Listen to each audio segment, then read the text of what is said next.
ధర్మరాజు వెళితే ఆయన్ను అందరూ పడిపోయిన వాళ్ళని చూశాడు. ఏమి జరిగింది ప్రమాదం ఇక్కడ అని ఆలోచించాడు. చాలా మేధావి ధర్మరాజు. తక్కిన వాళ్ళు కాదా అంటే కొంచెం వయస్సు కదా.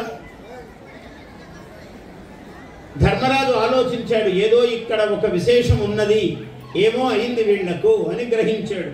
గ్రహించేప్పుడు ఏం చేశాడు, మామూలుగా ఆయన కూడా నీళ్లు తీసుకుని వీళ్ళ మీద చల్లి ఏదో చూద్దామని అనుకున్నాడు.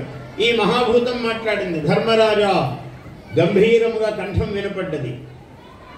ముందు నేను వేసే ప్రశ్నలకు నీవు సమాధానం చెబితే అప్పుడు ఈ నీళ్లు ముట్టుకోవడానికి నీవు అర్హుడవుతావు అని వాళ్లతో అన్నట్టే మహాభూతం అన్నది.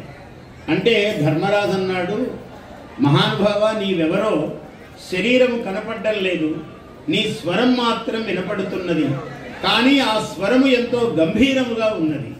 ఇంత గంభీర స్వరంతో మాట్లాడుతున్న నీవు ఎవరో సామాన్యుడవు అని నేను అనుకోవటం లేదు, ఎవరో మహాత్ముడవే అయి ఉంటావు. అటువంటి మహాత్ముడవైన నీవు వేసే ప్రశ్నలకు ఒక సామాన్యుడనైన నేనెట్లా సమాధానం చెప్పగలను అన్నాడు. అది వివేకము. వెంటనే భూతము శాంతించినది. ఓహో, వీడు వివేకవంతుడుగా ఉన్నాడు, ఇతనితో జాగ్రత్తగా మాట్లాడాలి అని ప్రసన్నమైనది ఆ భూతం.